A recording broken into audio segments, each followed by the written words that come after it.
Bonjour à tous, chères lumières, j'espère que vous allez bien, que la paix soit sur vous.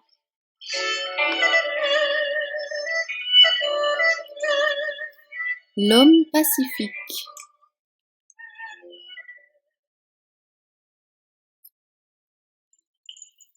Conservons-nous premièrement dans la paix, et alors nous pourrons le donner aux autres. Le pacifique est plus utile que le savant. Un homme passionné change le bien en mal et croit le mal aisément. L'homme paisible et bon ramène tout au bien. Celui qui est affermi dans la paix ne pense mal de personne, mais l'homme inquiet et mécontent est agité de divers soupçons.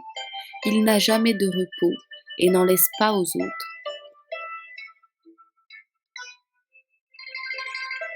Il dit souvent ce qu'il ne faudrait pas dire et ne fait pas ce qu'il faudrait faire. Attentif aux devoirs des autres, il néglige ses propres devoirs. Ayons donc premièrement du zèle pour nous-mêmes, et nous pourrons ensuite avec justice l'étendre sur le prochain.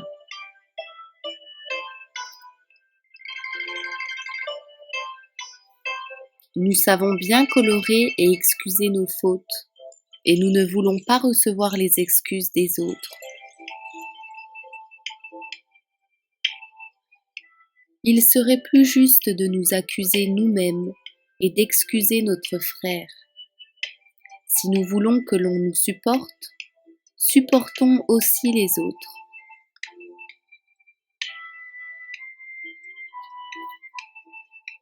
Voyons combien nous sommes loin encore de la vraie charité et de l'humilité qui jamais ne s'irrite et ne s'indigne que contre elle-même.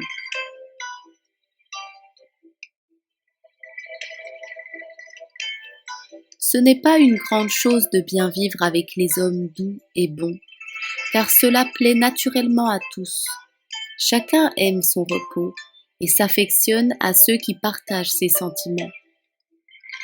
Mais vivre en paix avec des hommes durs, pervers, sans règles, ou qui nous contrarient, c'est une grande grâce, une vertu courageuse et digne d'être louée.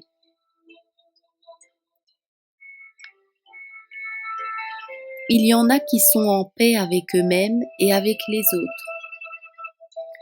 Et il y en a qui n'ont pas la paix et qui troublent celle d'autrui.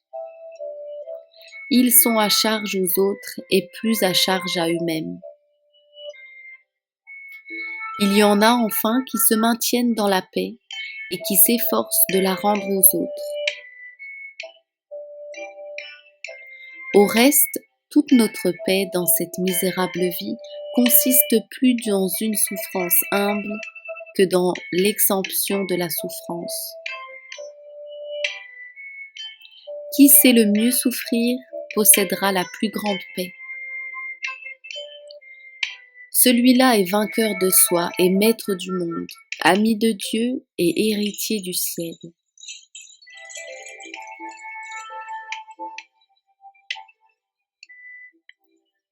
Et nous conclurons avec ce qui va suivre. Bienheureux les pacifiques. Comprenons la grandeur de ce nom et l'instruction profonde qu'il renferme. La paix, c'est l'ordre parfait et le trouble.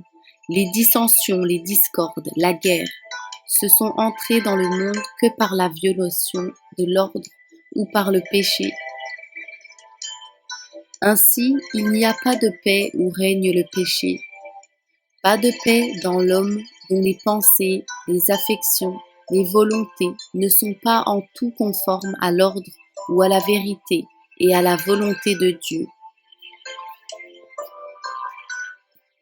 Pas de paix dans la société dont les doctrines et les lois s'écartent de la loi et des doctrines révélées de Dieu. Et quiconque, homme ou peuple, brise cette loi, nie cette doctrine, ne fût-ce qu'en un seul point, cet homme, ce peuple rebelle, à Dieu, subit à l'instant le châtiment de son crime. Un malaise inconnu s'empare de lui. Je ne sais quelle force désordonnée le pousse et le repousse en tous sens, et nulle part il ne trouve de repos. Comme Caïn, après son meurtre, il a eu peur. Non, la paix n'est en effet que pour les créatures de Dieu. Ils la goûtent en eux-mêmes et la répandent sur les autres. Elle coule, pour ainsi dire, de leur cœur, comme ces fleuves qui arrosaient l'heureux séjour de notre premier père, Adam, que la paix soit sur lui. Ce sera encore la paix, car le royaume de Dieu est justice et paix. Créatures de Dieu, entrez dans le royaume qui vous a été préparé dès le commencement du monde.